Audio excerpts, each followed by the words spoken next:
Hey, everybody, welcome to today's episode of the What Worked For You show. A little bit of a different twist today, a subject that I really don't know a lot about, and it's this world of sales and distribution. Now, if you think about it, we all benefit from sales and distribution. Go to the grocery store, go to the gas station, go to your local department store, go to the mall. Sales and distribution is everywhere. There's people that coordinate making things happen so goods get to where they need to go so we can do the things we want to do. We all take it for granted, but in reality, there's a lot more to that business than just putting stuff on a truck and getting it from A to B. It's a whole world, and our guest today is an expert in this space. She's been at this world for 35 plus years. She is considered the queen of beverages because she's done a lot of it in that space. She is a channel strategy specialist. She today focuses a lot on speaking and helping people with branding. And she knows a lot about it because she's worked with some names that I know you know, names such as Tropicana, Pepsi, 7-Eleven. She is a titan in this industry, and I'm looking forward to this chat. Debbie Wildrick, how are you today? I'm doing great, and what a great introduction. That was beautiful. Well, thank you. I appreciate it. I've been practicing for a while. So let's dive in. You have been dubbed the queen of beverages in your profession. 35 plus years consumer packaged goods. What is a course, after 35 years, you develop a ton of strengths. What would you say a core one you lean into today is when a new challenge comes up?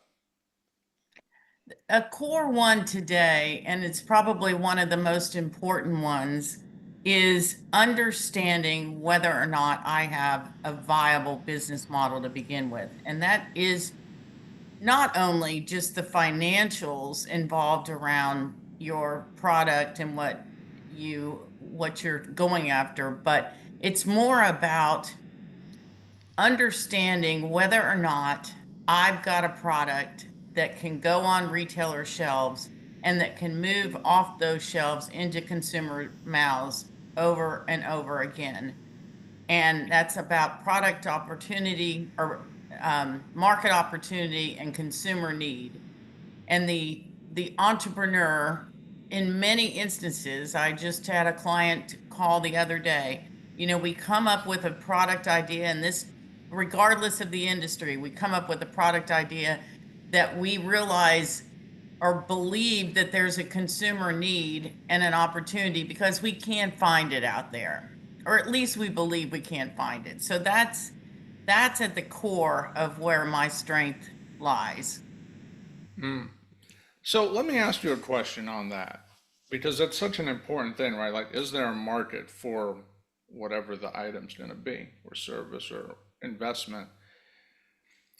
On the one side, we can pick up magazines, we can go to the store and we see these names. Some are big names, they might be medium names. If I go to my local grocery store, sometimes you'll see some more local names, that are working with the big box grocery stores. But not everyone has like a marketing department, a research department to figure all that out. So what are your thoughts for that small to maybe even, maybe a mid-sized entrepreneur, but usually they're small Hmm. and they need that the question is just as important, in fact, more important, because with a big company, if they get it wrong, they have enough in the bank to make some pivots. That little guy, he may not be able to make that pivot, but your point is equally as important to them. What would you suggest to that person? Well, the big companies, one of the reasons why over the years, the big companies have not had the innovation, they've done more of buying up once an entrepreneur has been successful than they have launching their own products because they go through all that market research and they go through all the money and proving the return on investment up front before even being able to launch it. And so is that a good thing or a bad thing? Yes. But the entrepreneur, unfortunately, the entrepreneur is making a lot of decisions based on their gut and their lack of experience. And That's one of the reasons why I wrote the 10 pillars and developed strategies to help them, is because I have to be aware of what's going on. And one of the best ways to do it, and we don't think about this if we weren't brought up like I was as an example in the street. My first job was merchandising, calling on Kroger stores in the Dallas Fort Worth market. And so I learned from the ground up all about products, all about shelf space, all about pricing, and and from the start. And so the easiest way for the entrepreneur to really take these steps is to do a lot of research in the beginning that doesn't really cost a lot of money.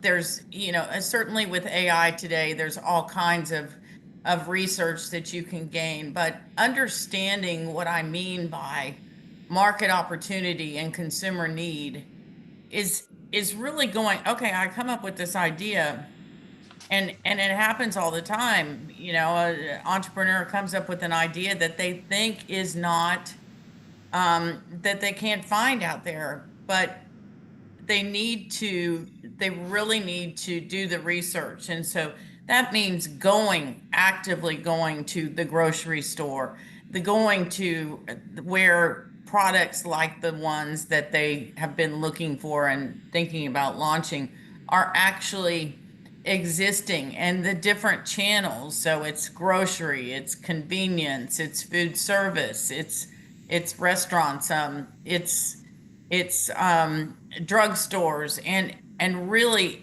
evaluating what's on the shelf and knowing what's out there and what the price points are and what the competition, even if they don't believe that there's a direct competitor, somebody's buying something similar.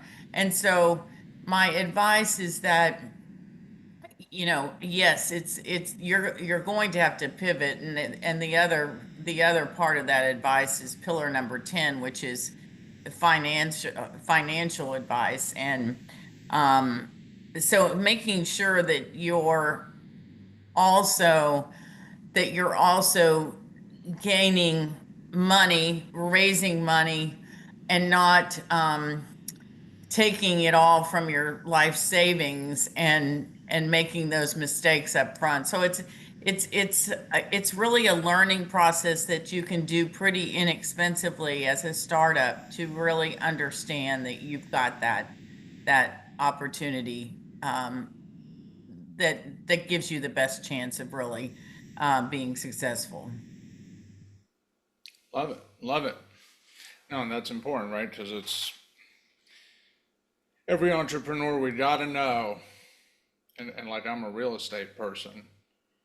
And so when you were like getting in the streets, I think about sometimes that's the best way we find our leads. Exactly. Rather Hmm. than all this fancy marketing, there's like, just get in the car. Hmm. Just get in the Just car. get in the car. Just get in the car. It, Yeah.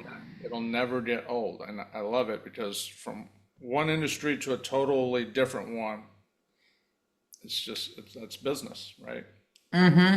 Or you're Hmm. going to learn some things. I love it. So you've been involved with a number of companies over the years. I saw where you co-founded a company called Meta Brand. You worked with a company called Frey Farms Beverage. Uh, and some of these looked like, and I don't know if they were, but they came across to me as maybe they were more of a startup that grew into a standout. Hmm. And how do you help these brands that are basically growing have the impact of a big brand? Because like not everyone has the reach of a Pepsi, but you can still have a lot of impact when you get the branding right. How do you help companies such as those and any others? Yeah. So once you've established that, when I'm talking about the market opportunity, the real progress of, I just did a series on my email marketing and LinkedIn on the 4 barriers to building your shelf space. But the most important thing about that is especially if you're a new brand, where are you going to, where's your sales come from? Well, they come from the shelf. Well, at the shelf, I've got to have a package, I've got to have a design, and I've got to have a message that's very simple but clear as to what's in it for me as the consumer. So, so I help in first of all, setting the stage for the right the right setup to have your product stand out on the shelf. And that's all about, in my 7-Eleven days, I was responsible for, but probably, my MBA comes from 7-Eleven. Responsible for putting products on the shelf that will leave the shelf and go into consumers' mouths over and over again. So our stores continue to have increased sales and profits, and that's how I really help with getting that standout. And then the second piece of that is really understanding how to get the appropriate merchandising and working with your retailers. The other thing that the entrepreneur misses, and this is the Fry Farms was a produce company that I was president of the beverage division, and they had actually been in business for 8 years, and they grew their own watermelons and decided that they were so successful at selling into grocery that they created their a watermelon juice brand, and they went and sold it into grocery chains very successfully in the beginning, and then walked away. Okay, we got our products on the shelf.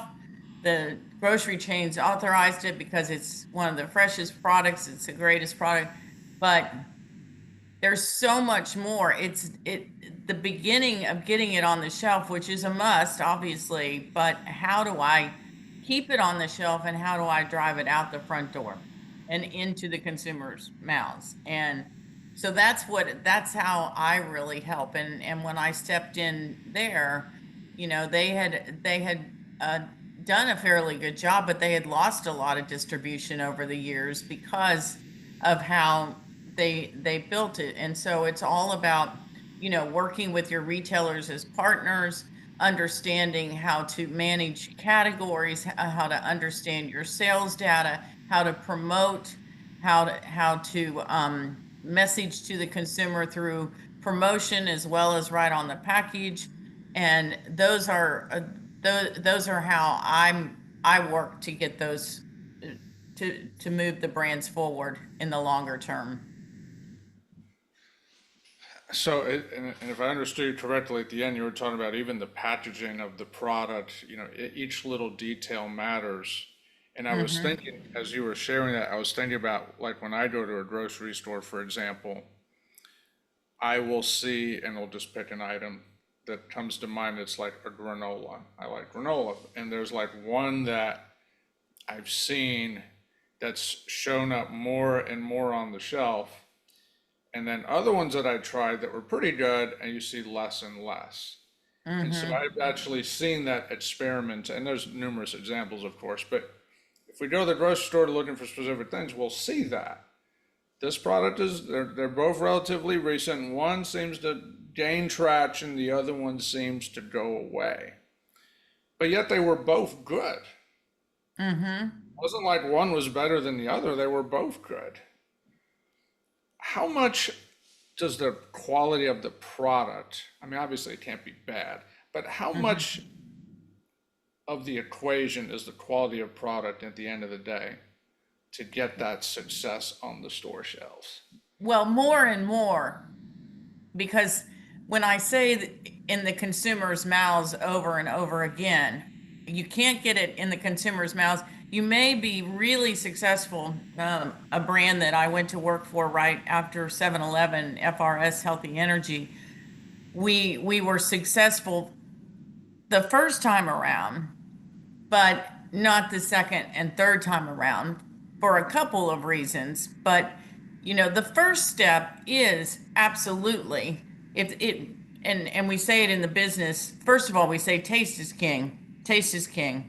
Quality of ingredients are becoming so much more important, and you hear that a lot in the news these days with RFK and the FDA and what they're doing to ban certain ingredients that have been in our food products for a long, long time, and so all of that becomes increasingly important. But if you're not if you're not getting those repeats purchases, it's probably something to do with your ingredients or your taste, and that's going to be an issue.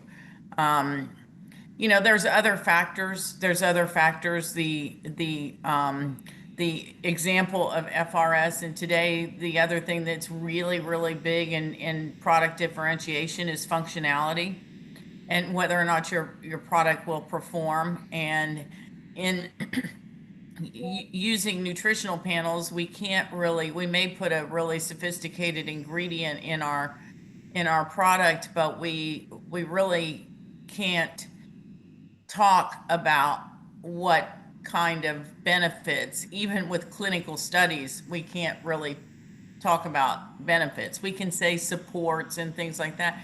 And so the consumer still wants immediate efficacy and meeting gratification. That if I tell you that your prebiotic beverage is going to help with gut health, and you drink one and you don't feel any changes in your gut, you know what what does that do to me? So there's so many factors, but ingredients and taste is at the top, and that's what shows for repeat purchases.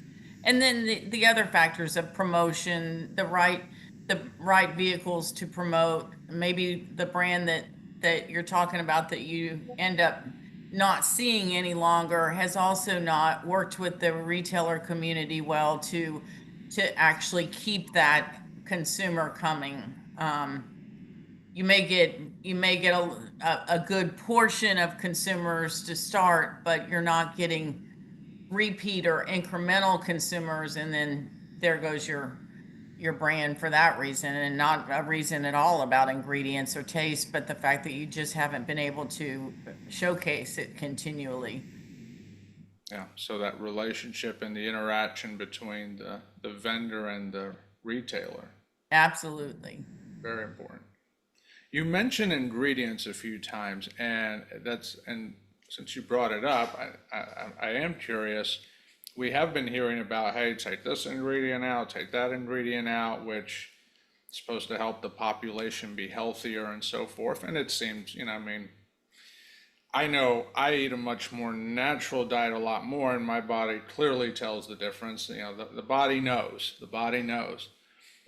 But is taking all these ingredients, I mean, obviously we know it'll help health wise to what degree, I don't know, significant, I would think. But if you're the vendor and now you're making these products and you're effectively changing your product, what kind of stress is that putting on? Like, is a company that say makes M&Ms, for example, I'm just making some up.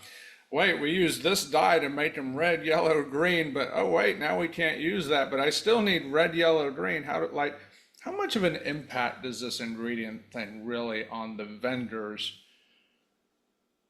It's a huge impact. Some of these, the reason that a lot of them, and this started back in the 60s. We the big companies, the General Mills, the Procter and Gambles, the PepsiCos, um, all public companies, and we're on steroids as it relates to the United States, and new products and line extensions, and constantly building out the whole category, and the mission to do that. And certain things are added. One, because they're inexpensive. So we're always looking to how can we make the product as inexpensively as we can, because we're going to be selling it in mass, and we need to make a profit. And so things like dyes are that. Certainly high fructose corn syrup, which came under fire really when genetically modified really came under fire.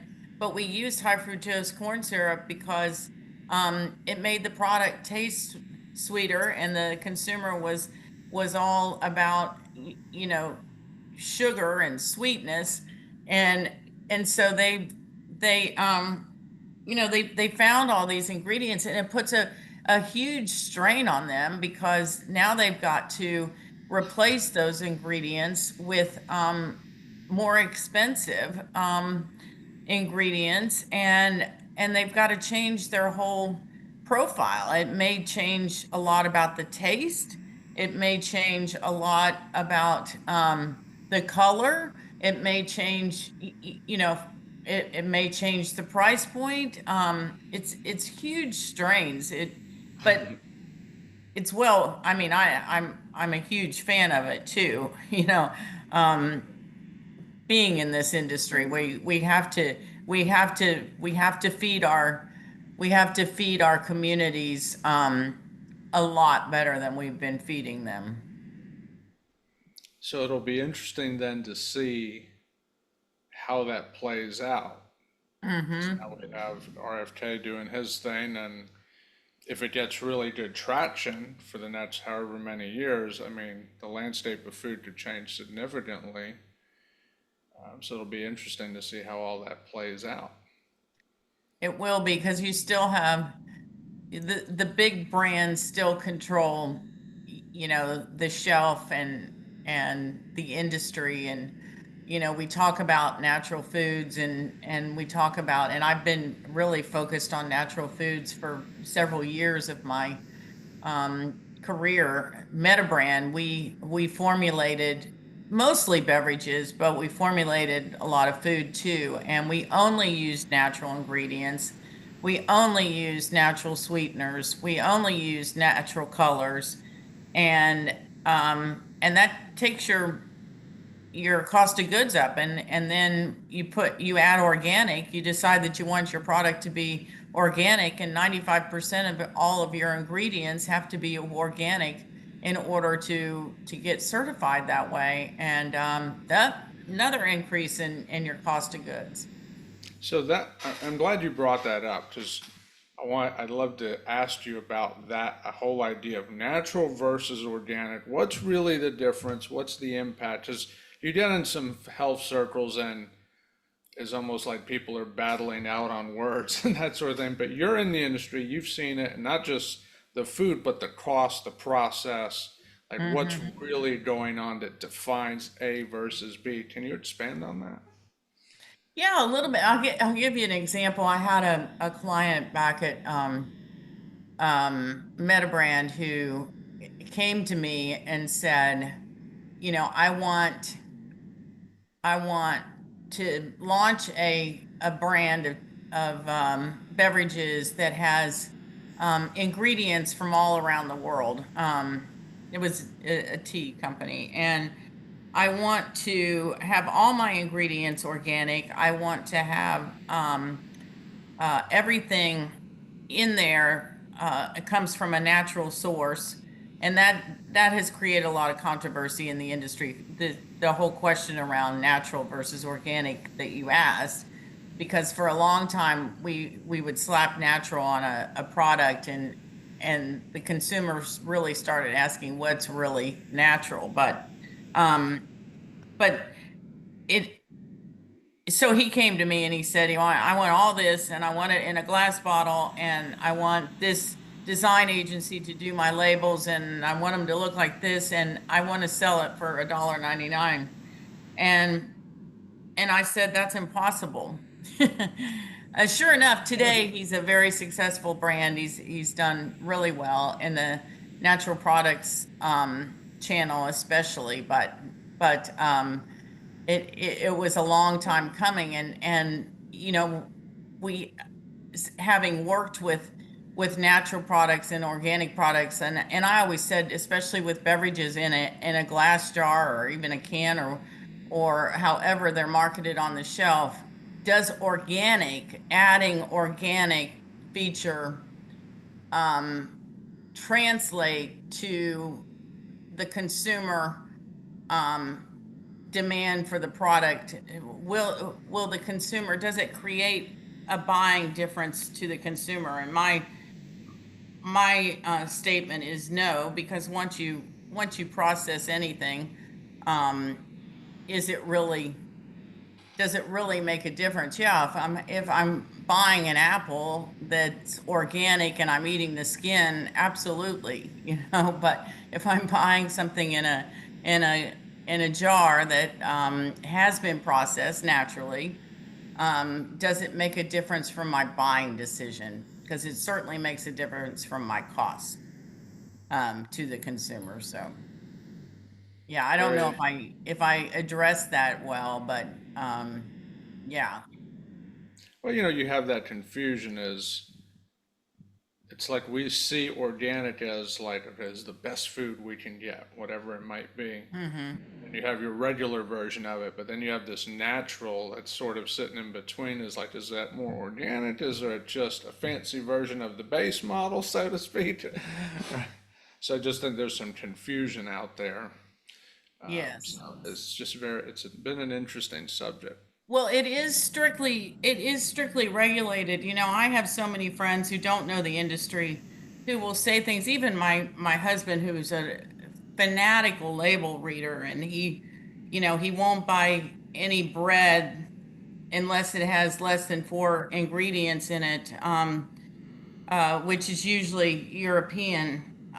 It's not bread even made homemade in the grocery stores here. And people don't. I don't think the consumer has the confidence in knowing and believing that these things are regulated. Organic farming is strictly regulated, and like I mentioned, if you get an organic certification on your label, 95% of the ingredients in there have to be certified organic. And even on our nutritional panels, when we say natural, there aren't regulations on natural per se. I can put natural on the label, but the FDA attorneys started getting a little hinky about that about 10 years ago, because the consumer kept on questioning, what's natural really mean? What does natural really mean? So natural means that it comes from a natural source, that it's not chemically produced, um, which lots of vitamins, as an example, are chemically produced. And so the the FDA attorneys started recommending that you not even use natural on the front of your label in that way, because of the fact that the consumer doesn't necessarily have the faith, and the consumer has started reading labels much, much more. But this industry is very, very regulated. Um, and the consumer still is a litigious consumer, so there's still a lot of lawsuits that go on, but very, very heavily regulated, and most consumers don't really believe that. They don't have that faith, and it is true. Hmm. Hmm. And the Interesting other point. thing that I advise on too is I'm not an FDA attorney, but I am advising clients on things that they should and should not put on their label. And then the last step is to go through and have an FDA attorney approve it. But um, yeah, it's pretty particular. Yeah. Well, we all know the more particular something is, and the more we need legal eyes to look at it, no doubt. Yes, exactly. It was interesting what you mentioned about your husband and the bread, because I was thinking my wife has a bread maker, and so I've seen the process of making bread. And yeah, I mean, it's a handful of ingredients and you're done, sits in there for an hour or two, whatever it is. But the one thing I know is it's good, but it is such a drastically different product from what you buy in the store. Night and It day. is, yeah. I don't eat bread. One for that reason, but I went keto several years ago, which eliminates grains. I went grain free, and but when I remember when he first, because he's not from the United States, and he when he first came here, he told me, look at all these ingredients in the Publix bread that's made in the bakery, and and I said, oh, you're full of it, you know. and and then I looked at it, and I mean, 20 20 ingredients in a loaf of bread. That's a lot. It is. And what are they? You can't even pronounce some of them. I don't know. Yeah, and I remember my wife, she would buy like, and it's just a handful, and there was quality stuff. The bread was so much, it literally filled you. But Mm-hmm. but it wasn't like the cheap stuff where you get, it was more like a sugar kick, and we call it bread.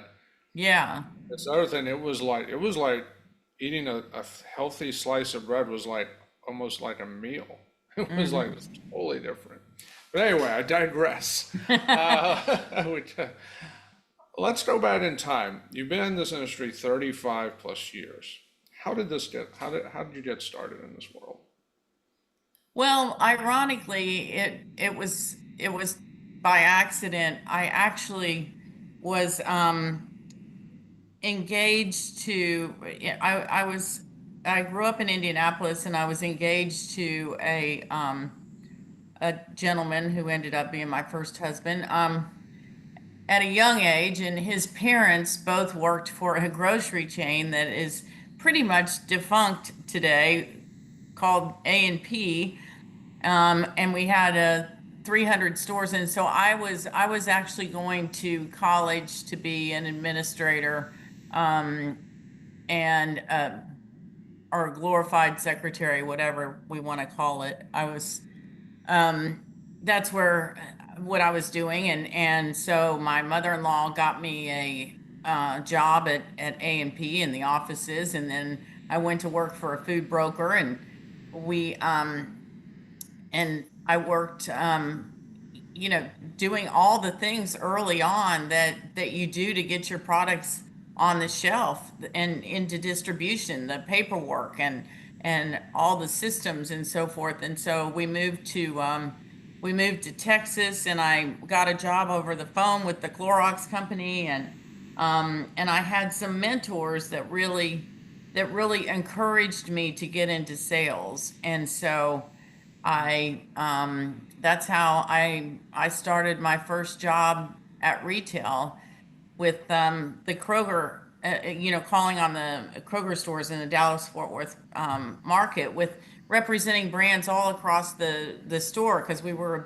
really big food broker representing all kinds of brands, and just grew from there. And an interesting part of my story is that we had gone through a divorce too, and I was kicking myself. I'd left college after 2 years, and I was kicking myself, because what you do in this industry is you go to work for Procter and Gamble or someone similar to that. You get recruited out of college. You have a degree, and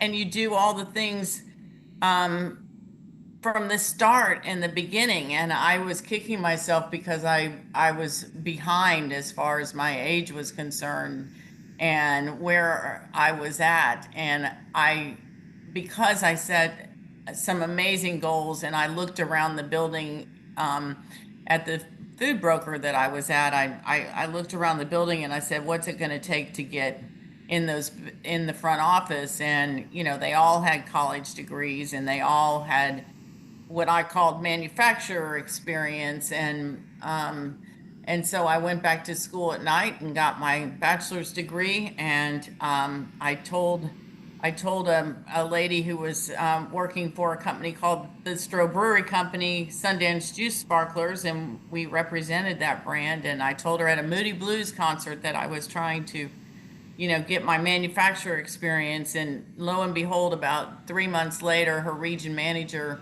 left the company and she came and asked me if I wanted to interview for the job. And I increased at 30 years old, I increased my salary by 40%, bonus, company car. And I was doing something that I didn't really have the experience. And so I also, um, she sent me up to Stroh to interview, and she came back and they said, well, we really like her, but she doesn't have enough experience to do this job. But if you really like her, you can hire her. And so that's how it came about. And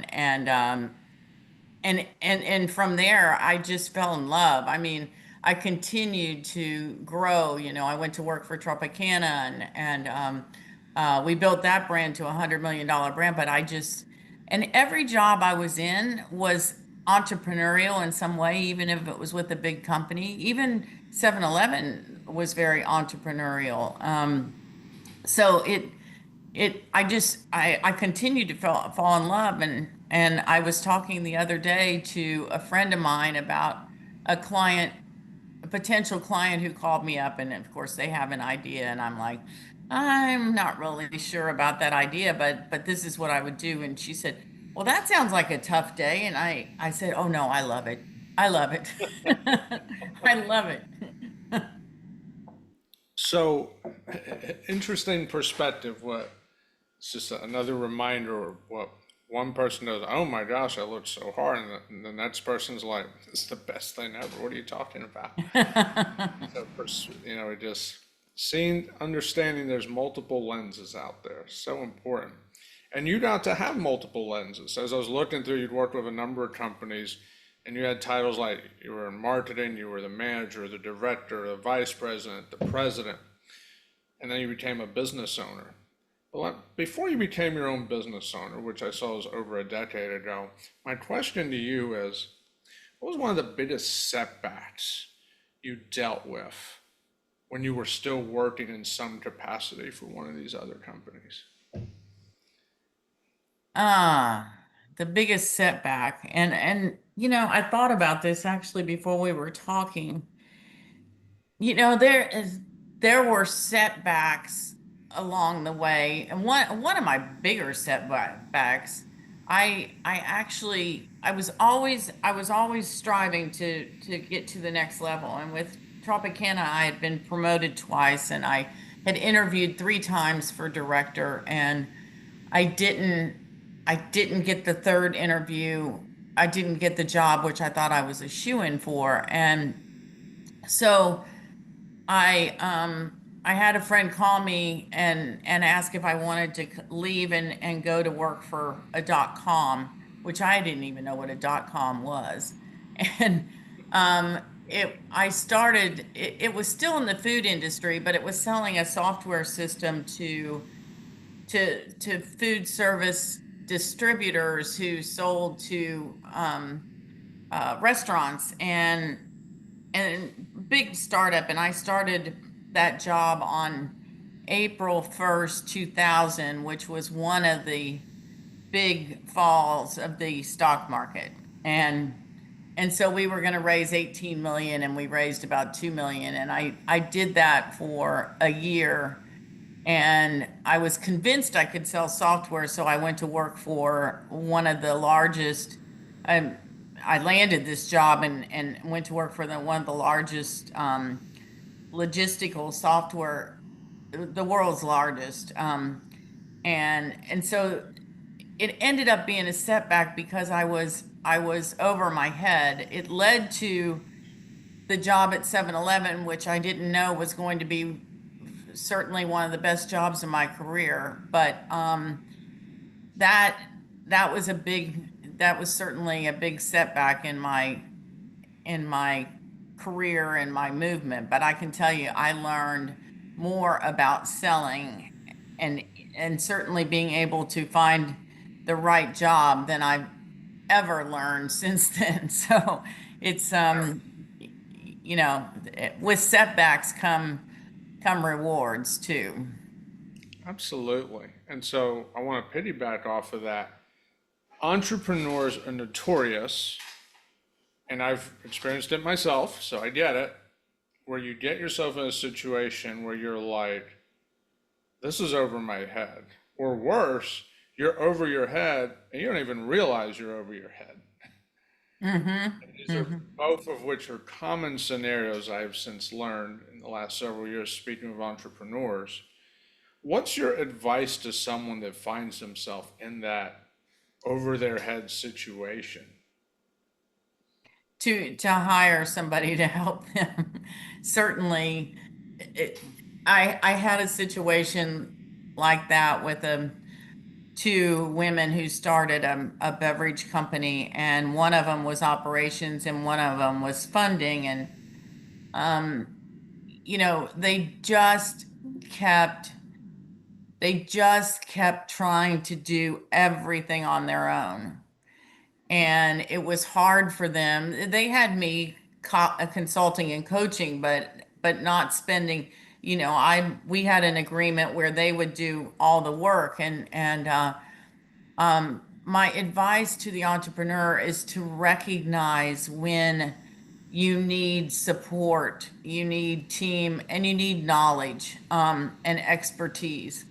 The other piece of that support, that advice too, that I'm seeing quite regularly lately, and it certainly has been my advice for a while, is that when you're first hiring those people, when you're first trying to expand your team, especially if you're realizing you're over your head, so you don't, there's not only a weakness in that you only have two hands and 2 feet, um, but that you also are lacking experience in certain um, parts of your business, but you're not ready yet to hire full-time members, experts of your team. So it becomes really important to think about how to hire what we call fractional in today's world. So a fractional director of marketing that certainly works for other brands, but that can come in and certainly help you do the things that you're not able to accomplish, and do it without being a full-time employee until you're ready to really move forward. So fractional hiring and the timing of hiring and the team are the other piece of advice that I offer. Got it. Yeah, and the fractional thing has really come around. I've seen fractional CFOs, chief marketing officers, CEOs. I was Hmm. starting to see that more and more in a number of different spaces. What was it that led you to decide, you know what? I've been working with all these entrepreneurs. It felt entrepreneurial at time, but you decided then to start a consulting company, and you've been doing Well, that. So how did that, what made you decide, let's do it? it happened really twice because Okay. so I list Debbie Wildrick Consulting as starting in 2012 because I was working for, so I have more stories than you can imagine. The first startup that I went to work for outside of 7-Eleven, FRS Healthy Energy, we did a lot of things right. It was a phenomenal product, but there were issues with regard to marketing and the consumer response and so forth. And so we were having our set of challenges, and I left there and I went to work for the next startup, which moved me to Naples, Florida from Dallas the first time around. And we basically had to shut down the company because the founder had spent money in places that he shouldn't have, including personally. And so you start going through this. I then moved to Denver, and I was it became the CEO of a company called Bozzy, and we we were we were doing really good building the brand, but we had run out of money, and we were a public company. And I experienced one of the toughest investors, excluding using words that I don't need to on this podcast, was crazy. I mean, he would call me every night. He was in Newport Beach, and so he gave us money to buy off our investors, the debt, and then he wanted me to start a new brand for him, which we did. And his patience level, his demeanor, everything about him was just crazy. And call me every night in Denver and scream at me on the phone. And the last straw was that he hired somebody else to be the CEO of the new company. And I told the new CEO, I said, I'll help you transition, but I'm gone. And it was that moment that I said, this is it. This is the confidence that I needed to do my own thing. It really was the confidence that I needed. And lo and behold, within 6 months of starting that, the gentleman who was starting Metabrand, the original co-founder was a big beverage guy, and we decided that we would announce the merger of my company with his, and so it became Metabrand, and I actually did that with the help of others. It was a lot easier to do it when you had the support, when it was just me. But now, of course, I'm back to doing that again, and I've changed a lot of my I've changed my approaches with the development of this course that I'm working on, and the 10 pillars of a successful company, and to really coach and stop living such a stressful life. So There you go. There you go. yeah, There you go. yeah. Love it. And mention you worked with another person, so you also got experience in there with partnerships, which of course is its own Yeah, subject yeah. to say the least. Let me ask you this. You also speak on stages today. You speak to audiences and so forth. What's the approach you take to grab everyone's attention right from the get-go?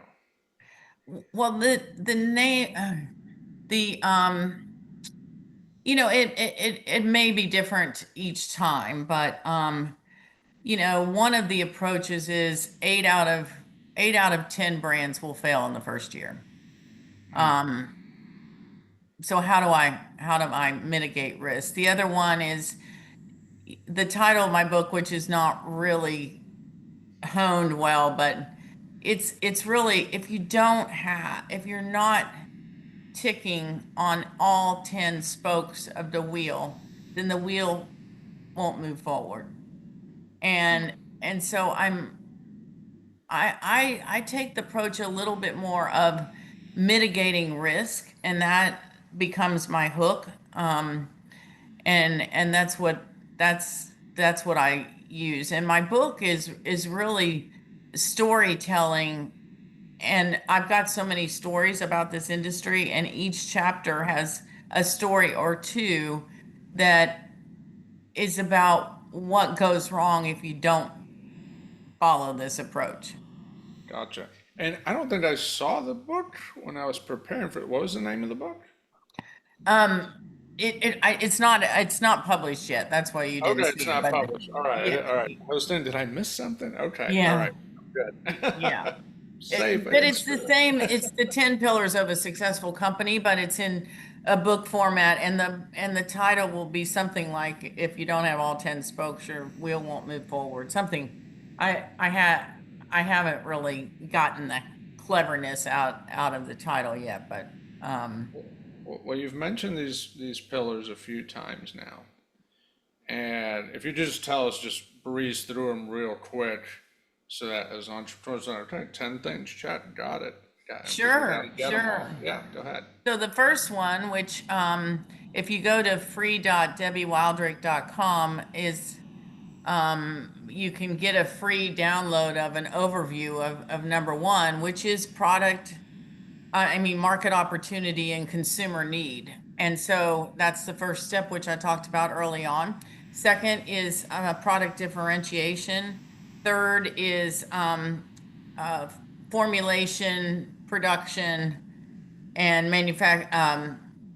processing and manufacturing. The fourth one is viable business model, and that's as simple as this is something. It's a lot more complicated than that, but you can do your viable business model on the back of a napkin, and that's really understanding, to my story earlier about the guy who wanted to do the 7Ts.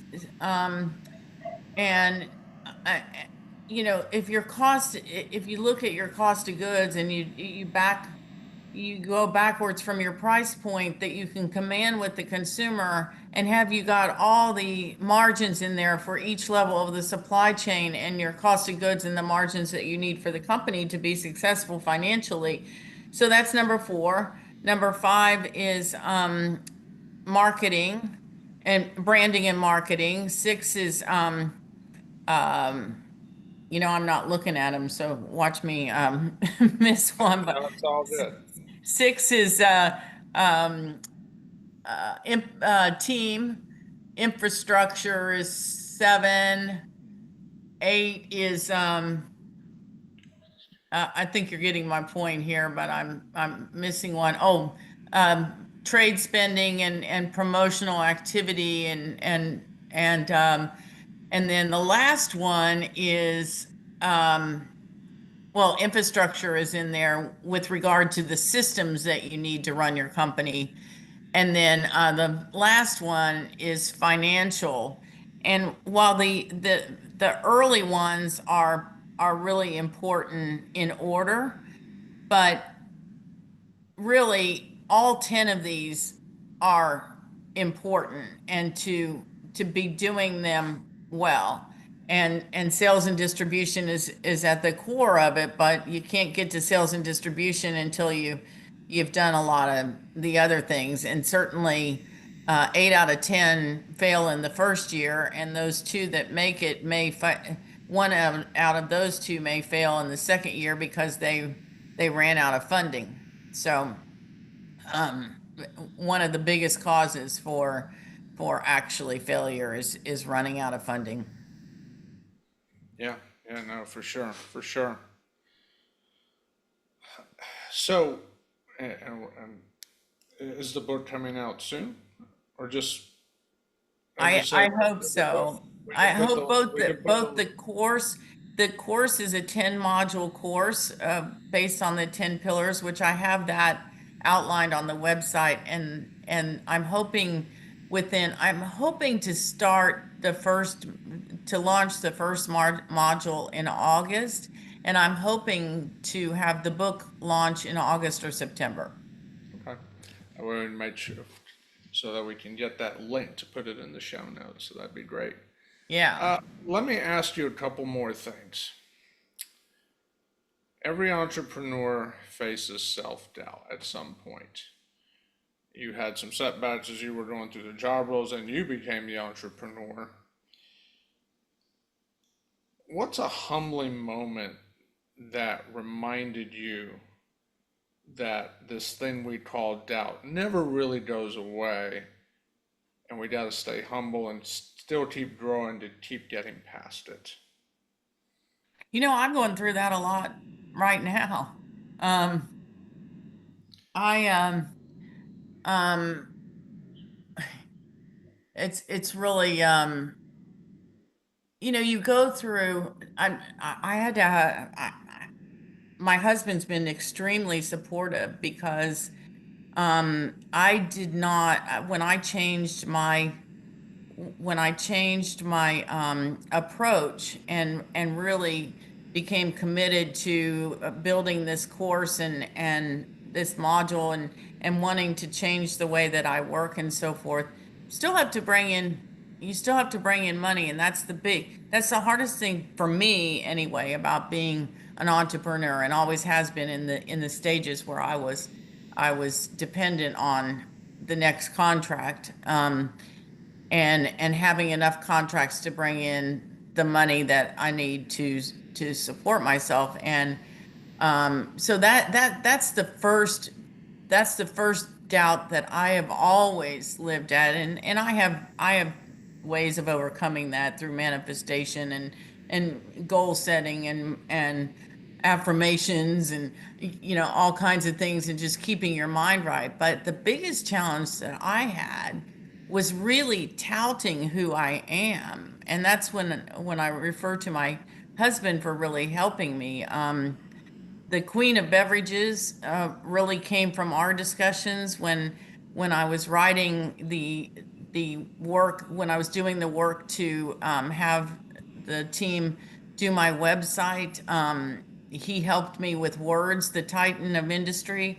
And he reminds me all the time, especially, talking at a cocktail party or talking to friends and they ask me what I do. You you won't hear me you won't hear me talk about what and who I really am. And I really am a titan of the industry. And there's not anybody who has the breadth of experience that I have doing what I'm doing for the categories that I'm doing. And yet I've had a humbling experience over that for the last 8 to 10 months, and really figuring out how to tie those two together and to express myself and to promote myself, as well as bringing in the money. Fair enough. Fair enough. Love it. Let me ask you one more question. For somebody listening today, maybe they're starting a business, maybe they've been in it for a while.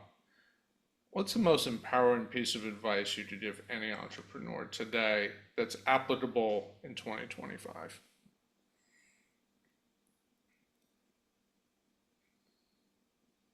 And it really goes back to what I was talking about in the beginning. You absolutely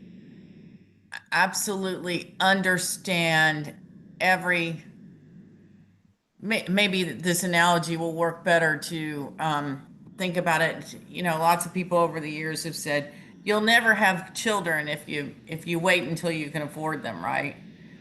And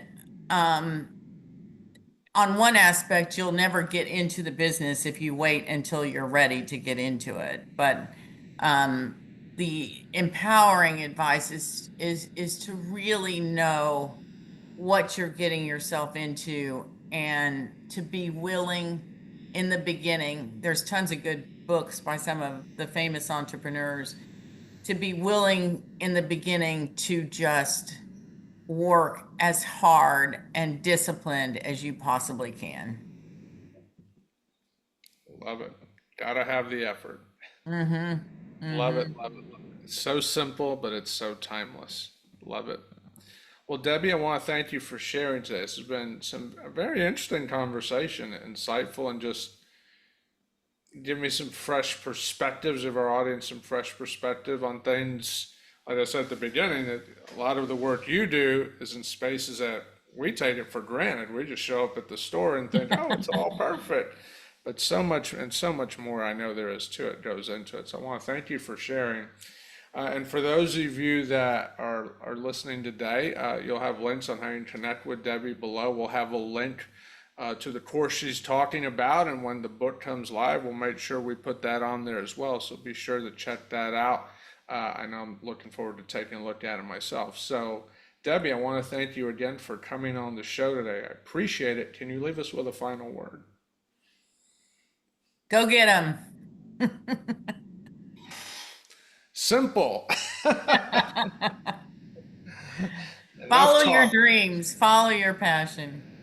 There you go. Keep it simple. Love it. Well, Debbie, thank you again, and I look forward to continuing the conversation.